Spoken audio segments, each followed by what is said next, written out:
He found her behind the general store, crouched like a wounded animal. No hair, no name, and no shoes.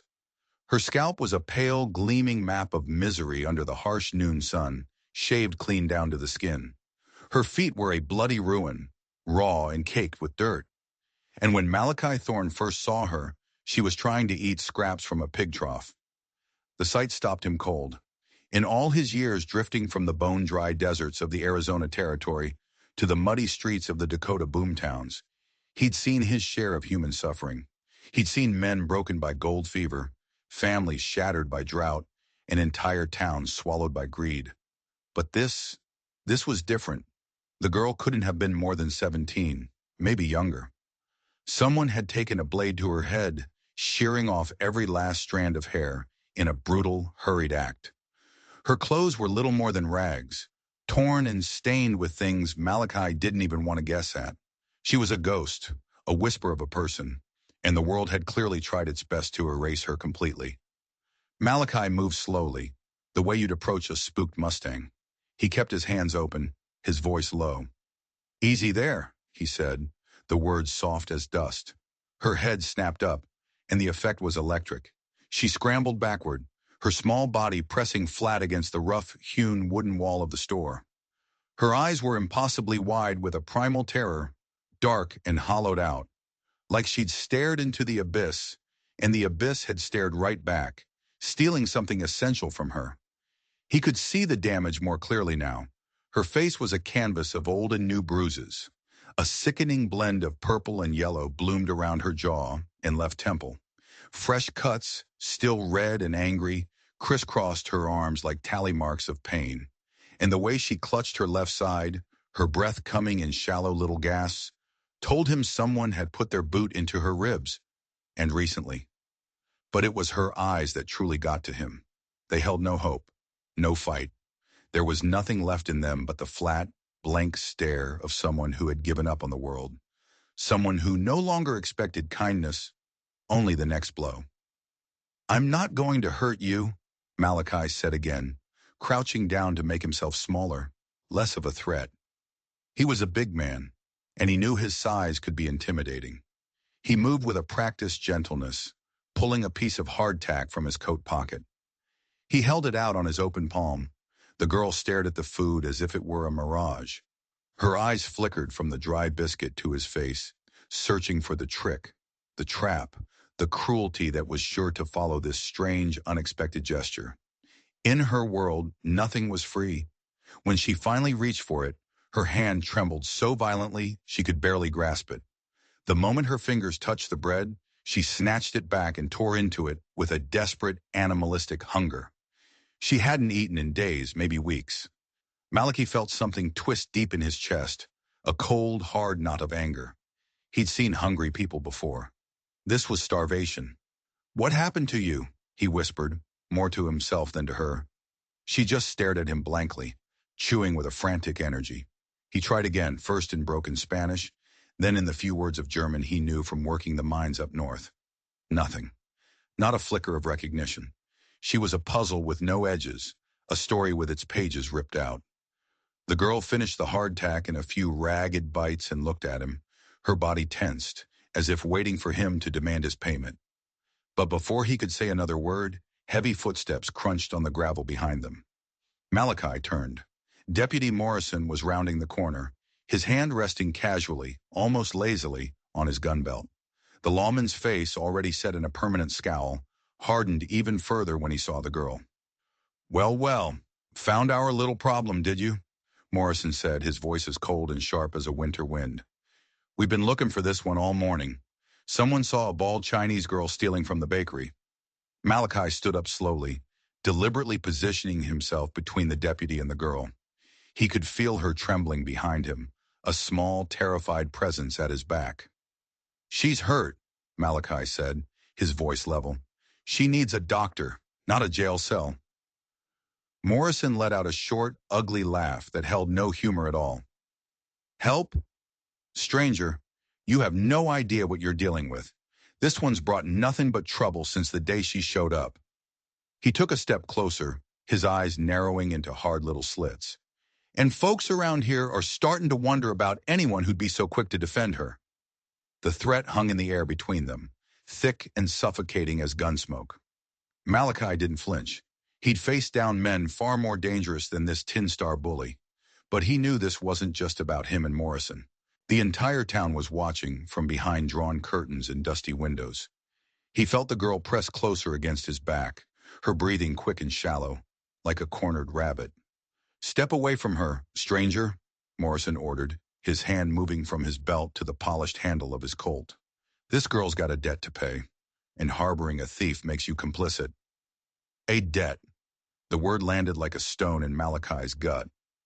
He knew that kind of debt. He'd seen it in company towns and railroad camps all across the West. It was a kind of chain, forged from desperation and sealed with violence. "What kind of debt?" Malachi asked, his voice dangerously quiet, even as his mind raced. Something about this whole situation felt wrong, like pieces of a puzzle put together in the dark. "The kind that gets settled with work," Morrison said, a cruel smile twisting his lips. "Mr. Chen was real generous, taking her in after she showed up half dead. She owes him for room, board, medicine. The least she can do is work it off." The way Morrison said the word work made Malachi's skin crawl. It was a word loaded with unspoken horrors. He'd seen what that kind of work did to young women in towns run by powerful, unchecked men. "And if she can't work?" Malachi pressed, knowing the answer but needing to hear it, needing to confirm the depths of this town's depravity. Morrison shrugged, a gesture of absolute indifference. "Then she starves. Simple as that." He gestured dismissively toward the girl hiding behind Malachi. "Look at her. Can't speak a lick of English. Can't tell us where she came from or who she belongs to. For all we know, she's diseased or touched in the head. The good people of this town shouldn't have to shoulder that burden." Malachi risked a glance back at the girl. Up close, he could see the tiny nicks and cuts covering her scalp. Proof that her head had been shaved not with care, but with a dull blade and a cruel hand. Her eyes darted between him and the deputy.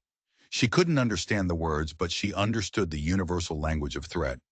She knew these men were deciding her fate like she was nothing more than a stray dog. And in that moment, Malachi made a decision. A reckless, foolish, and potentially fatal decision. "Maybe I could pay her debt," he said, the words spilling out before he'd fully thought them through. Morrison's eyebrows shot up in genuine surprise, followed by a look of pure contempt. "You?" He raked his eyes over Malachi's patched coat and worn-down boots. "A drifter? You want to pay for damaged goods?" He laughed again, louder this time. "Chen's not asking for pocket change, stranger. This girl's debt runs deep." "How deep?" Morrison's eyes glittered with a malicious glee. He was enjoying this, enjoying the power he held over this stranger and the broken girl. $50, he said, savoring the number. "Plus interest.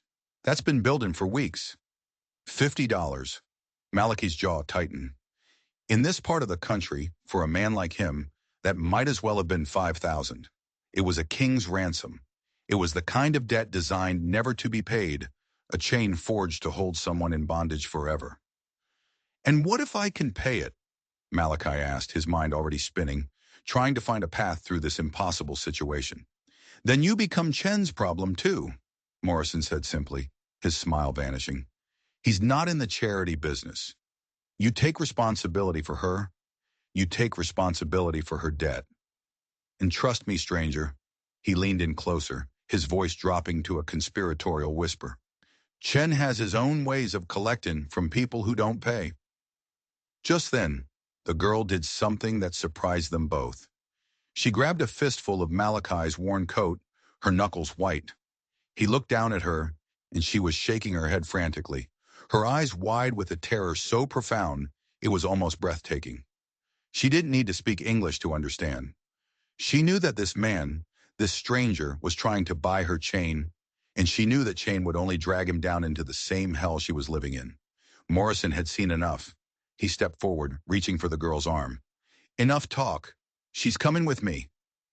But as his hand got close, the girl let out a sound. It wasn't a scream or a cry. It was a low, keening wail that seemed to come from the deepest, most broken part of her soul.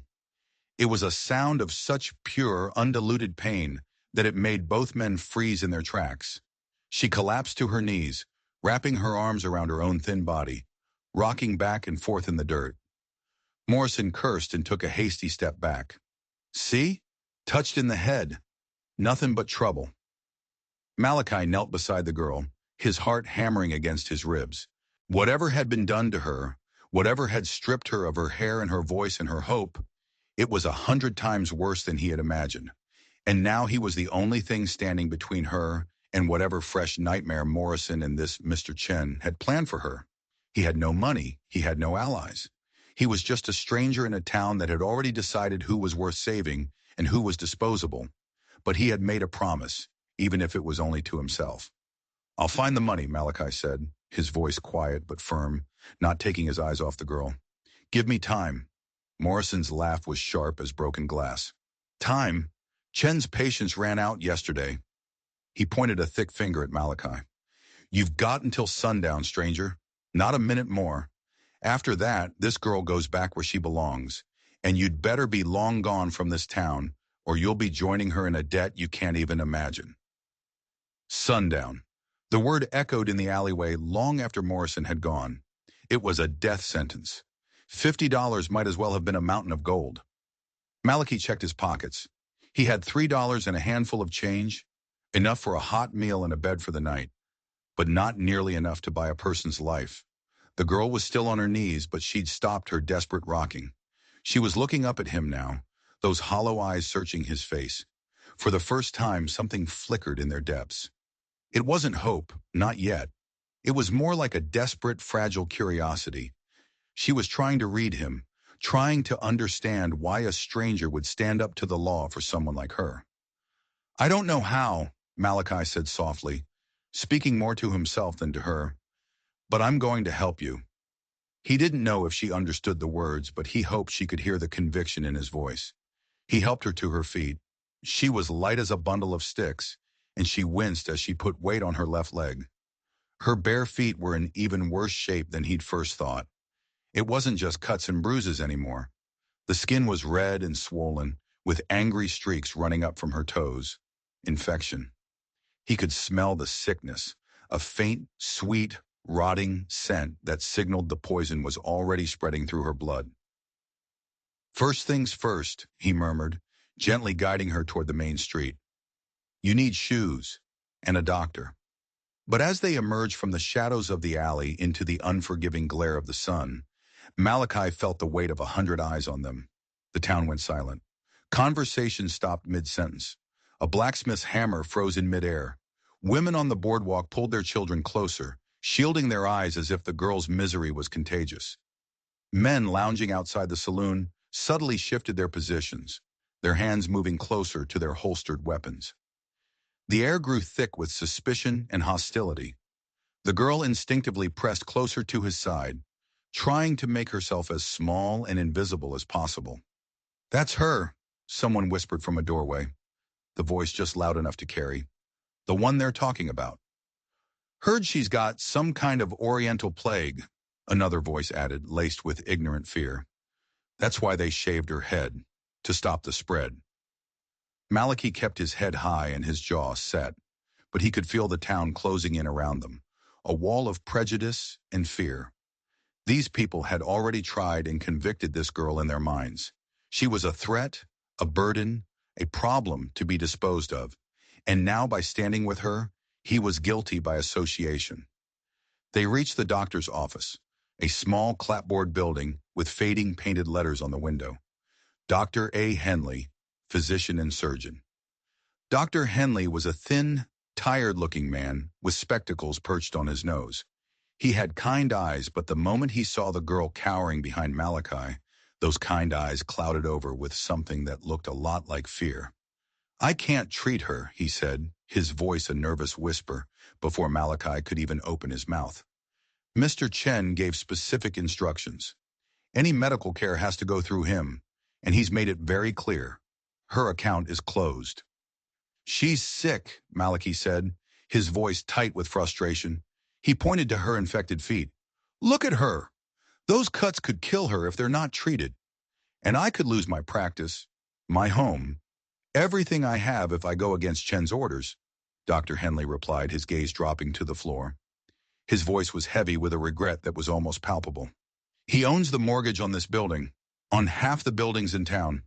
I'm sorry, he added, finally meeting Malachi's eyes. My hands are tied. Defeated, Malachi turned to leave. As they stepped back out onto the hostile street, he felt the girl stumble beside him. She was getting weaker. The infection, the hunger, the sheer terror. It was all taking its toll. The sand in the hourglass was running out far faster than he'd thought. Sundown was no longer a deadline. It was a rapidly approaching execution. Just as a wave of despair threatened to swallow him, a voice called out from across the street. You there, Malachi Thorne. Malachi spun around. A woman in her 50s was striding purposefully toward them. Her dress was simple and practical, but well made.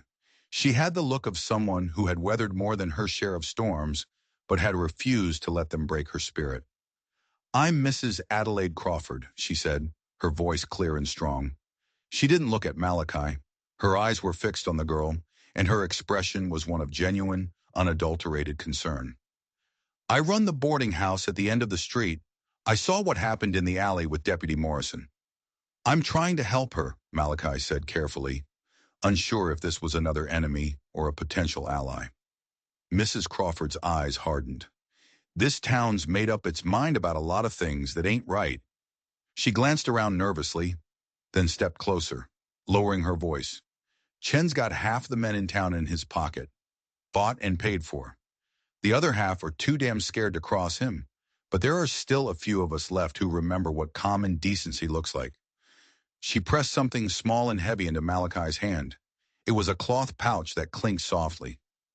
It's not enough to pay her debt, she said quickly, but it's what I have.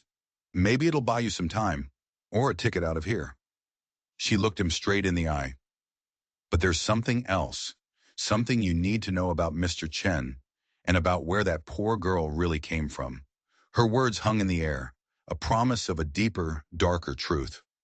This wasn't just about a $50 debt anymore. Malachi knew, with a certainty that chilled him to the bone, that he was standing on the edge of a pit far deeper and more terrifying than he could have ever imagined. And Mrs. Crawford was about to show him just how far down it went. Mrs. Crawford led them through a maze of back alleys, away from the prying eyes and listening ears of Main Street. The girl, whose name he still didn't know, moved slowly, each step a clear agony. But she followed without a sound, her silence a testament to a life where making noise only brought more pain. Once they were safely behind the boarding house, sheltered by a high wooden fence, Mrs. Crawford turned to them, her face grim. Chen didn't rescue that girl, she said, her voice a low, angry hiss. He bought her. The words landed like a punch.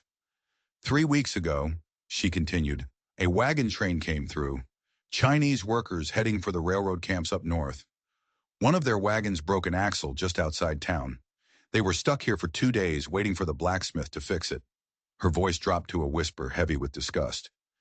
That girl was in the back of that wagon, in chains. Malachi felt a cold dread settle in the pit of his stomach. Chains? Ankle shackles, wrist irons, Mrs. Crawford confirmed, her eyes blazing with a righteous fire. She wasn't a passenger on that wagon, Mr. Thorne. She was cargo. The girl, who had been watching them with a guarded curiosity, suddenly flinched. She couldn't understand the words, but she clearly understood the tone. The story was about her, and it was a dark one.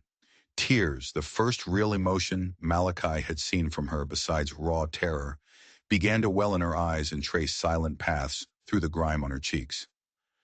The men with the wagon claimed she was an indentured servant, Mrs. Crawford went on, spitting the words out like poison. Said she was working off her family's debts. But I've been around long enough to know what that really means. It's just a pretty name for slavery. She explained how Chen, ever the opportunist, had seen his chance. The wagon master needed money for the repairs and was eager to be rid of his troublesome cargo. Chen offered to take the girl off their hands, she said, her voice bitter, gave them a handful of silver, and told them he could use the extra help at his establishment. He runs the saloon, you see, and the rooms upstairs. The unspoken meaning was sickeningly clear. And the town just let it happen? Malachi asked, his hands clenching into fists at his sides. The town doesn't ask questions about Chen's business, Mrs. Crawford said wearily. He owns the saloon, the brothel, half the shops on Main Street. He brings in money and jobs, and in return, people look the other way. It's a deal with the devil, and this whole town signed on the dotted line. She reached out and gently touched the girl's shoulder. The girl flinched at first, then relaxed slightly under the woman's kind touch. But this child, Mrs. Crawford said, her voice softening with a fierce admiration, this child fought back. That's why she looks like this. That's why he had her head shaved, to mark her as disobedient, to humiliate her. He kept her locked in a back room, barely fed her.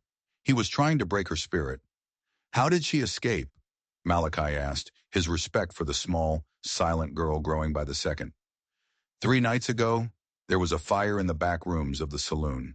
It wasn't a big one, but in all the confusion, she saw her chance and she took it. She slipped out into the night. Mrs. Crawford's eyes hardened again. He's been hunting her like an animal ever since, telling everyone she's a thief who owes him for her care and lodging. But it's a lie. He doesn't want the money. He wants his property back. He needs to make an example of her, to show everyone else what happens when you defy Mr. Chen. Suddenly the girl let out a sharp, terrified gasp.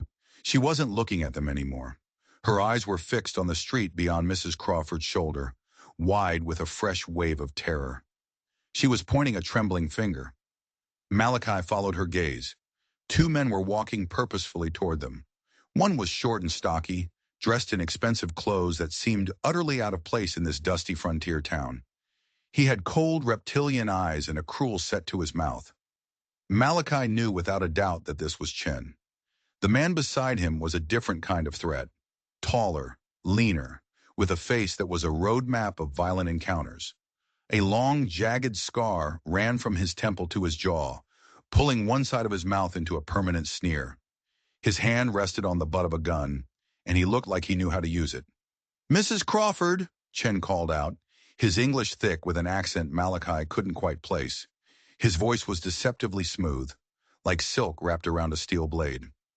"I believe you have something that belongs to me?" Mrs. Crawford didn't back down. She squared her shoulders and stepped protectively in front of the girl. "She doesn't belong to anyone, Chen. She's a human being, not a piece of livestock." Chen's smile was all teeth and no warmth. It was the most chilling thing Malachi had ever seen.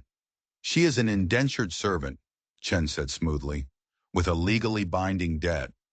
I have the papers to prove it." He patted his fine silk coat pocket.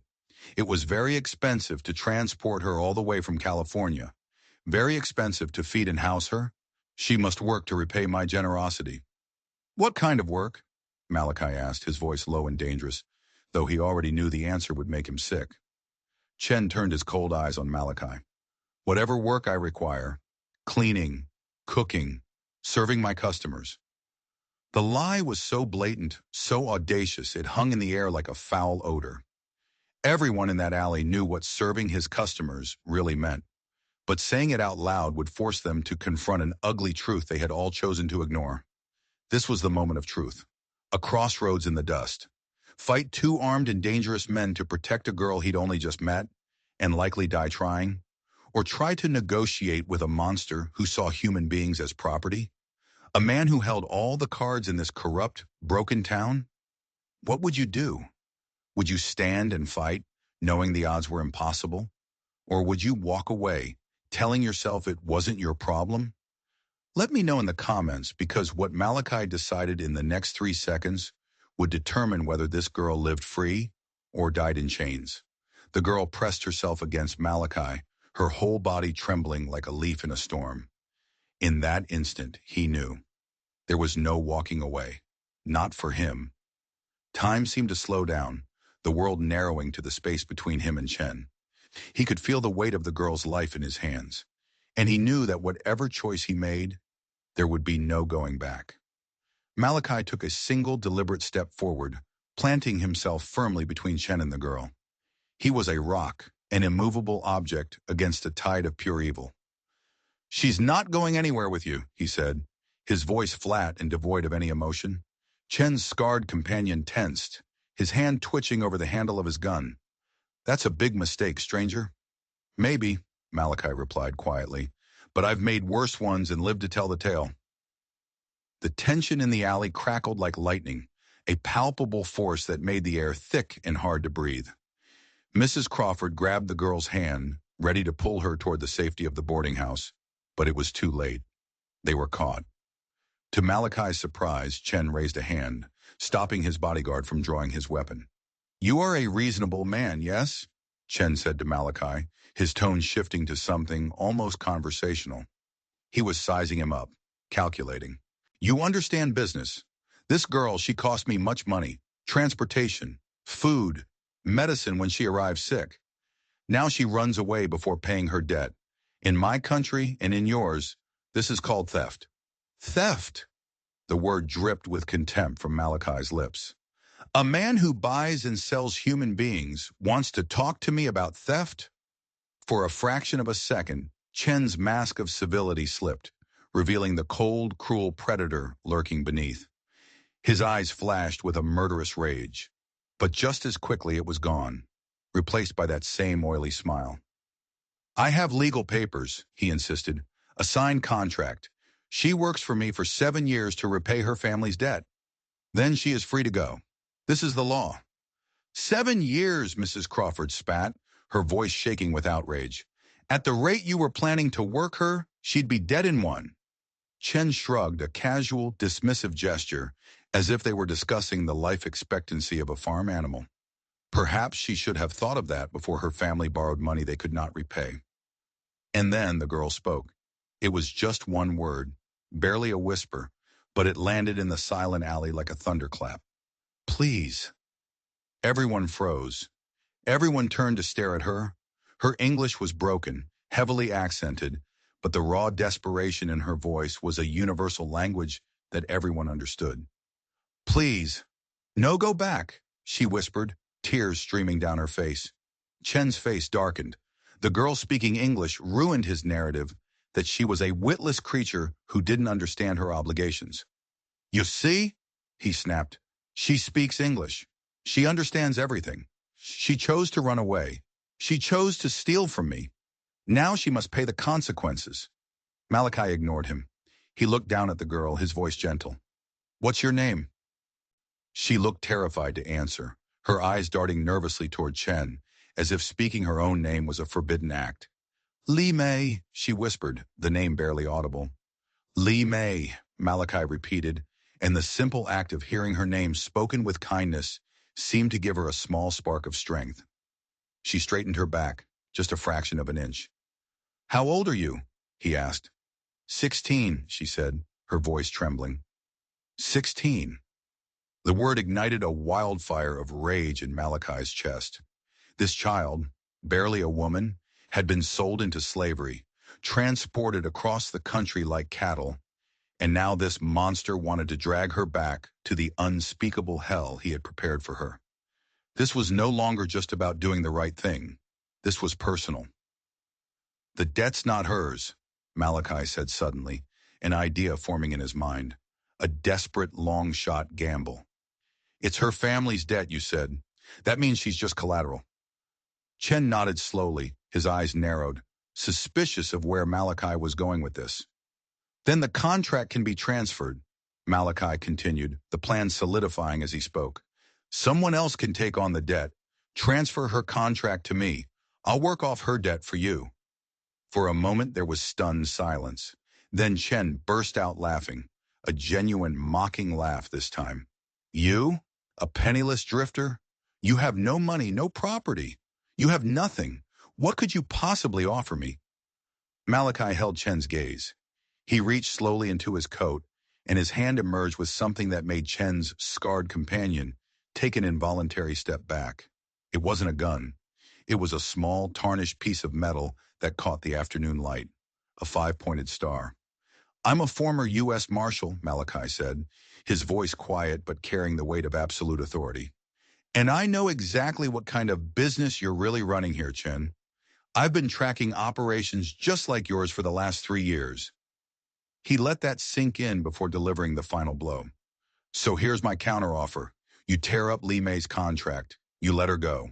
And in return, I don't wire the territorial authorities in the capital and tell them every last detail about your little slavery ring. Chen's face went white, then flushed a mottled, furious red.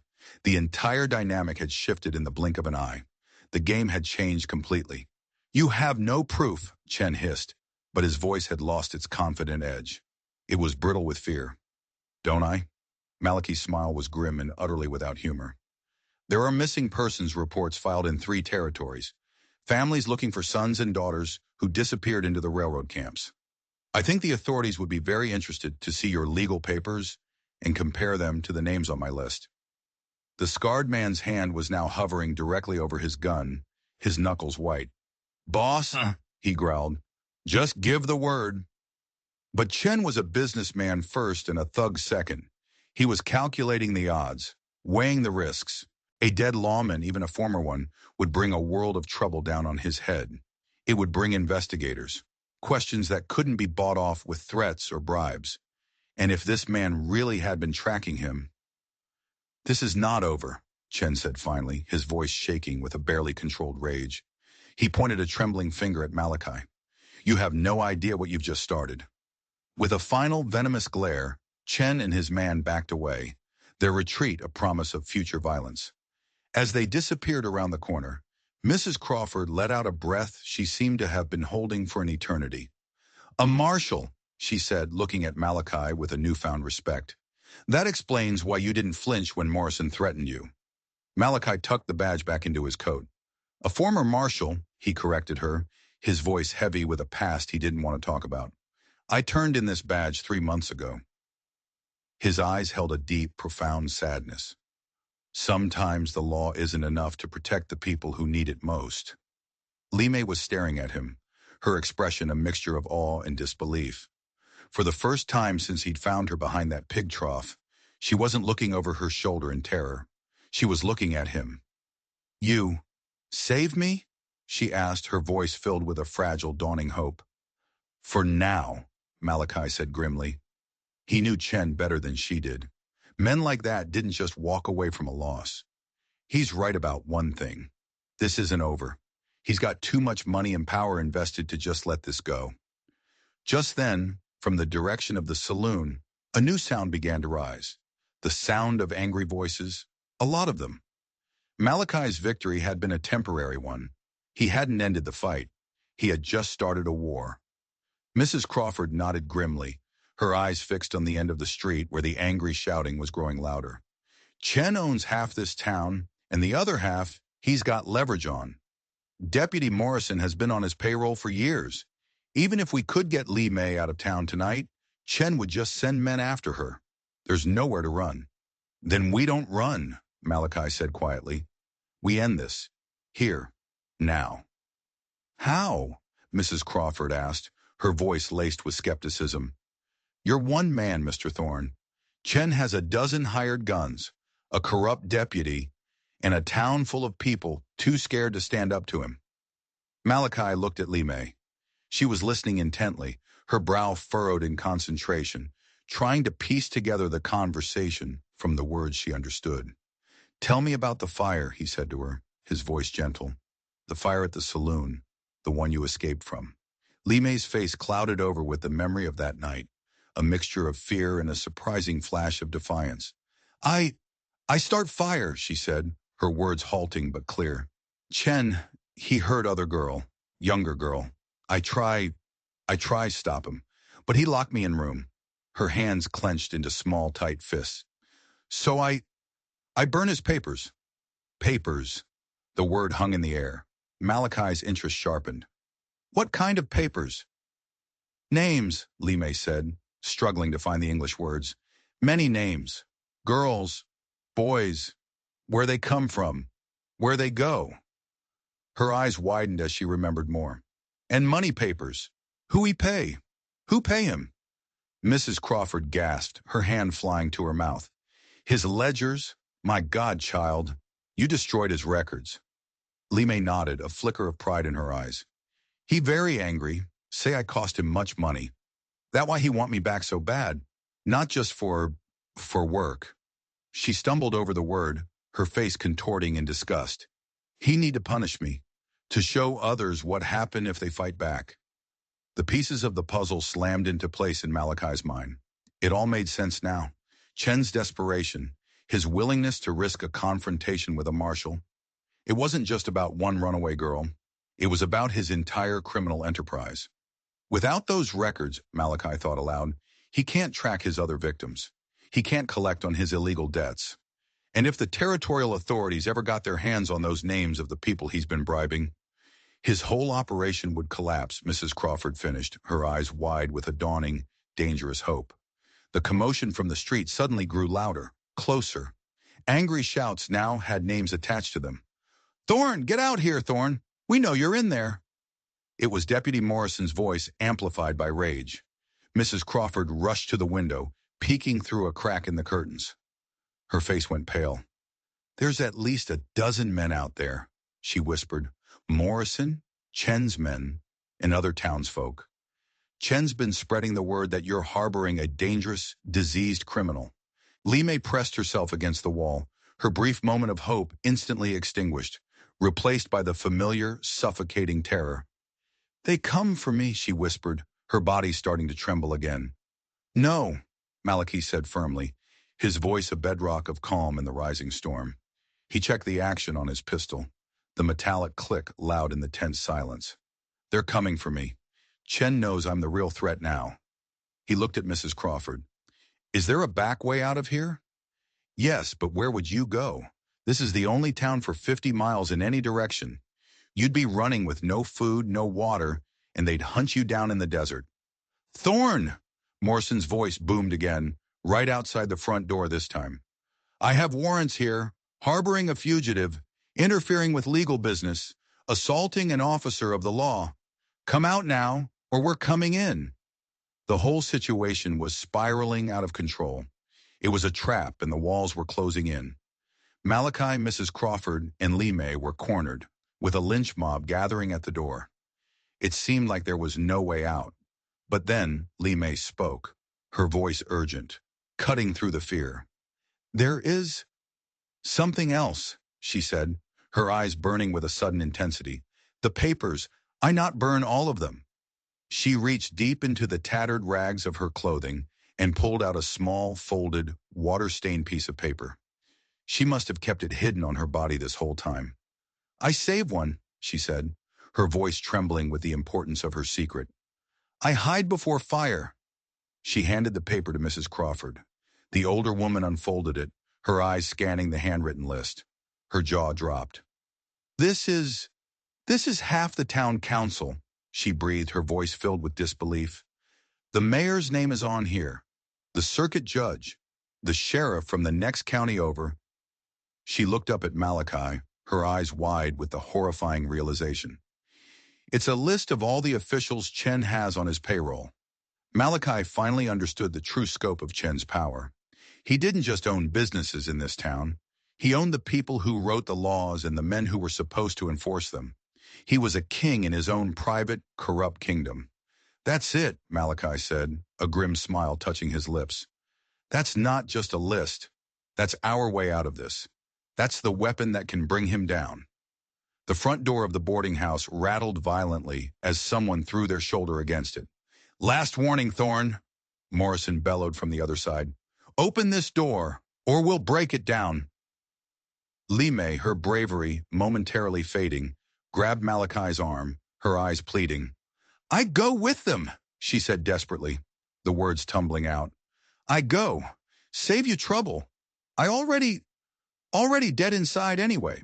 "No," Malachi said, his voice fierce, his eyes blazing with a protective fire that stunned her into silence. "Nobody else dies on my watch. Not anymore." With a deafening crash, the front door exploded inward in a shower of splintered wood. Deputy Morrison stood in the doorway, his gun drawn, flanked by 6 of Chen's hired thugs, all of them armed and ready for blood. "Hands up, all of you!" Morrison snarled, his eyes adjusting to the dim interior light. But as his vision cleared, he found himself staring directly down the long, dark barrel of Malachi Thorne's Colt, .45. I've got a better idea, Deputy, Malachi said, his voice deadly calm. How about you and your friends back out of here, real slow, and we can all talk about this like civilized men. Morrison's lip curled into a sneer. You're outnumbered, Thorne. 7-1. Don't be a fool. 8-1, a new voice said calmly from the doorway behind Morrison's men. But who's counting? Everyone spun around. The voice belonged to Dr. Henley, but he wasn't alone. Standing beside him was the town blacksmith, a giant of a man holding a sledgehammer like it was a toy. Next to him was the telegraph operator, clutching a shotgun, and behind them stood 3 other townsmen Malachi didn't recognize, all armed with rifles, their faces set with a grim, quiet determination. The odds had just changed. What the hell is this, Henley? Morrison snarled, swinging his gun back and forth between Malachi and the newcomers, his composure completely shattered. He was a bully, and his power depended on his victims being too scared to fight back. Now the whole town seemed to be fighting back at once.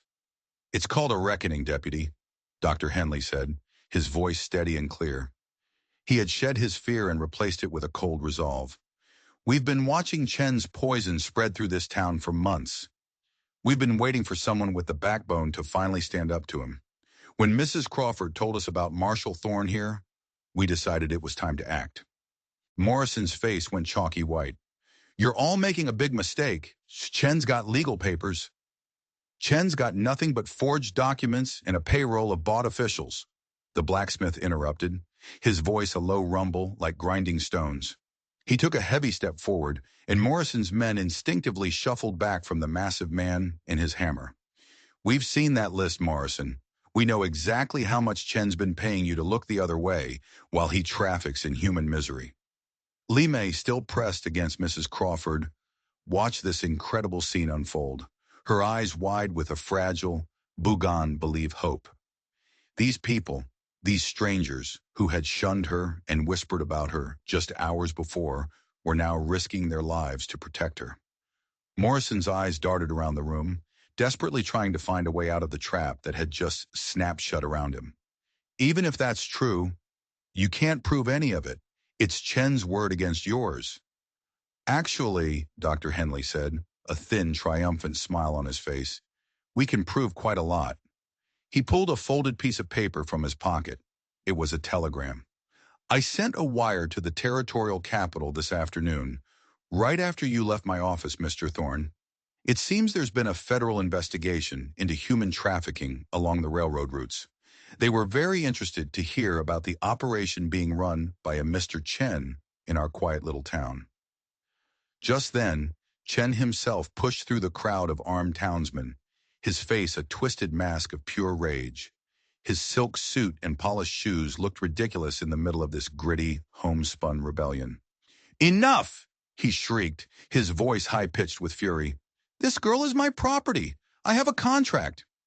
You have a piece of paper that says you can own a 16-year-old child like she's a horse or a mule, Malachi said, his gun never wavering from Morrison's chest. Last I checked, we fought a whole war to settle that question in this country. This is different, Chen protested, his eyes wild with desperation. This is legal indenture. Her family owed money. Her family never saw a cent of your money, you bastard, Dr. Henley said quietly, but his words cut through the tension like a surgeon's scalpel. We've been asking questions, Chen, sending telegrams of our own. Li Mei's family was murdered by bandits 2 months ago on the road to California. You bought her from the same men who killed them. The words hit Li Mei like a physical blow. She let out a choked cry and collapsed to her knees, a sound of pure, unadulterated grief tearing from her throat. Her family, she hadn't known. All this time, she must have been holding on to the hope that her family was still alive, that somehow this nightmare would end and she would go home. Now that last, fragile hope was gone. Mrs. Crawford knelt beside her, wrapping her arms around the sobbing girl, trying to shield her from the cruelty of the world. Chen's mask of civilization finally, completely slipped away. So what? He screamed, his face contorted in an ugly sneer. She was already dead to the world. I gave her a purpose, a place to live. It was better than dying in a gutter. You turned her into a slave, Malachi said, his voice dropping to a deadly quiet whisper. And you were going to do a whole lot worse. That's when Morrison made his move. It was a desperate, foolish act. He swung his gun toward Malachi, thinking he could end this with one shot. But the former marshal was faster. A single gunshot echoed through the room, deafening in the enclosed space. Morrison cried out in pain, and his weapon clattered to the floor, his wrist shattered by Malachi's perfectly aimed bullet. Chen's thugs, seeing their leader fall, instinctively reached for their own guns. But they froze as they found themselves facing 7 determined townsmen, 7 rifles and shotguns all pointed directly at them. The fight was over before it had even begun. "It's over, Chen," Dr. Henley said, his voice ringing with the authority of a man who had finally taken back his town. "The federal marshals will be here by tomorrow morning. You can come with us quietly, or you can try to run. But either way, your business in this town is finished." Chen looked around the room at the faces of the people he had bullied and controlled for so long, now united against him. He saw his empire, built on fear and human suffering, crumbling to dust around him. His breathing was ragged, his eyes darting around like a cornered rat. "You think this ends anything?" He spat, his voice laced with venom. "There are a dozen more like me out there. Hundreds of children already gone. You saved one girl, but you've changed nothing." "We changed everything for her," Malachi said simply, his gaze softening as he looked at the weeping girl on the floor. "And sometimes that's enough to start with." Chen's hand darted toward his coat. Malachi tensed, ready to fire again. But the man wasn't reaching for a weapon. He pulled out a small set of keys and, with a final gesture of contempt, threw them at Li Mei's feet. "The keys to the wagon I bought her from," he sneered. "It's still out back. Take your precious girl and go. But you remember this, Marshal. The world is full of men like me. She will never be truly safe." Li Mei looked up from Mrs. Crawford's arms, her tear-streaked face a mixture of confusion and dawning wonder. She looked at the keys glinting on the floorboards, then up at Malachi. What happened now?" she asked in broken English. Mrs. Crawford smiled down at her, a gentle, maternal smile. "Now, child," she said softly, helping the girl to her feet. "Now you get to choose your own life." 3 days later, Li Mei stood in front of a mirror in a quiet room at Mrs. Crawford's boarding house. She ran a hand over the soft, dark stubble that was beginning to grow on her scalp. It was a promise of renewal, a sign that the past did not have to define her future. Dr. Henley had treated the infection in her feet, and the wounds were already beginning to heal. 3 days of proper food and restful sleep had started to put color back in her cheeks and light back in her eyes. She was wearing a simple but clean dress that Mrs. Crawford had altered to fit her small frame. For the first time in months, maybe years, she looked not like a piece of property or a victim, but like what she was, a young woman with her whole life ahead of her. The federal marshals had arrived as promised. Chen, Morrison, and 3 of their key associates were now in custody, awaiting trial. The list of names Li Mei had saved had blown the lid off a network of human trafficking that stretched across 3 territories. Her testimony, the marshals had told her, would be crucial in bringing the entire evil operation down. Malachi found her in the small garden behind the boarding house. She was kneeling in the dirt, carefully tending to Mrs. Crawford's tomato plants. She seemed to have a natural instinct for growing things, as if nurturing life helped to heal the parts of her that had been so badly damaged. "The marshals want to speak with you again tomorrow," he said gently, not wanting to startle her. "They have more questions. About the other girls you remember from the camps." Li Mei nodded without looking up from her work. Her English was improving at an astonishing rate now that she was surrounded by people who spoke to her with kindness instead of cruelty. "I tell them everything," she said, her voice firm. "Help them find others." She paused, sitting back on her heels and looking up at him, the afternoon sun in her hair. "You go with marshals? When they leave?" It was the question Malachi had been dreading. The marshals had been impressed with his actions. They had offered him his badge back, a chance to rejoin the fight, to hunt down the other men like Chen, who preyed on the innocent. It was important work, necessary work, but it would mean leaving this place. It would mean leaving her, just as she was beginning to heal. I don't know yet, he admitted honestly. What would you like me to do? Li Mei was quiet for a long moment, choosing her words with care. In my home, she began slowly, before, before the bad men came. My family had a farm, a small farm, but a good life. I know how to grow things, how to make things live. She gestured to the garden around them. Mrs. Crawford, she say she is old. She need help with boarding house. Say maybe I stay here. Work for real wages. Save money. Build a new life. That sounds like a good plan, Malachi said, a strange mix of relief and sadness washing over him. She also say, Li Mei continued, her dark eyes meeting his, holding his gaze. You are a good man, but a man with no place to call home. She stood up, brushing the dirt from her hands. Maybe you are tired of chasing bad men all the time. Maybe, maybe it is time to stay in one place. Help good things grow instead.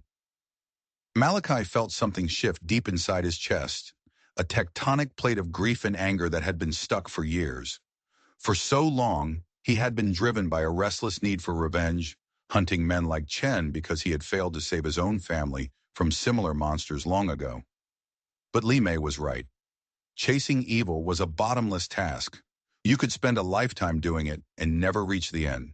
But building something good, protecting a community, that was a different kind of fight entirely. Mrs. Crawford mentioned she's been thinking about expanding, he said carefully, testing the idea out loud. Maybe adding a stable, growing more of her own food for the guests.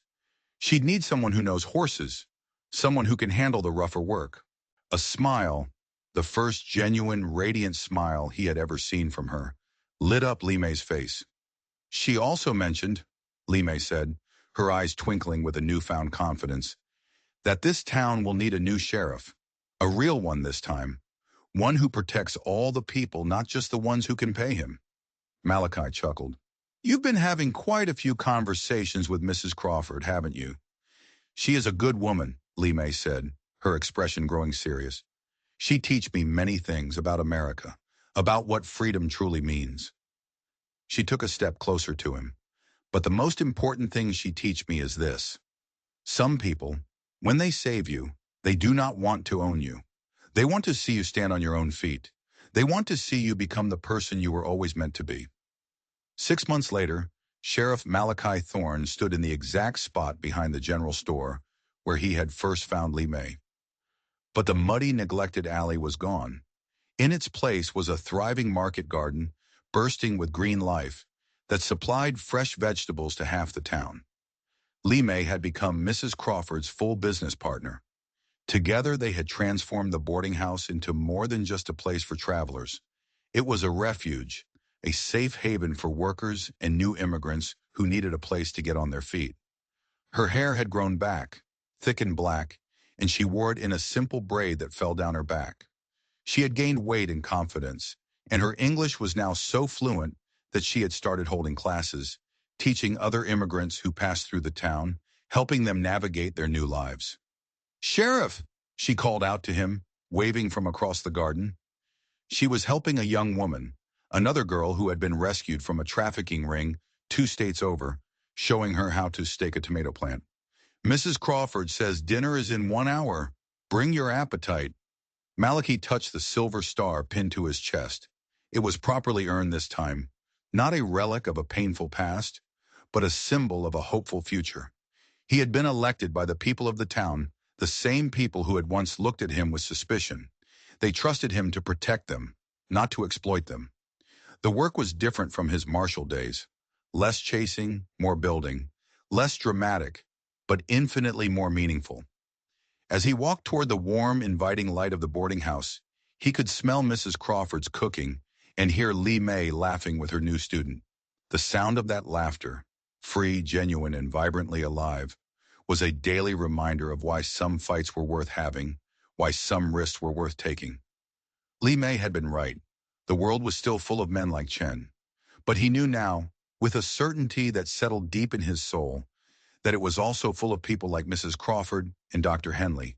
Good people who, when given a choice, would stand up for what was right. And sometimes all it took was one person to show them how. The girl with no hair, no name, and no shoes had become Lime, a citizen, a business owner, a teacher, and a beacon of hope. She had found her voice, her strength, and her place in the world.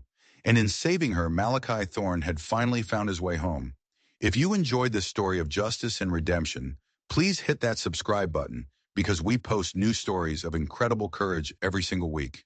And don't forget to click on the video you see on the screen right now for another story with an ending so powerful, you'll be thinking about it for days. You won't want to miss it. Click the video now.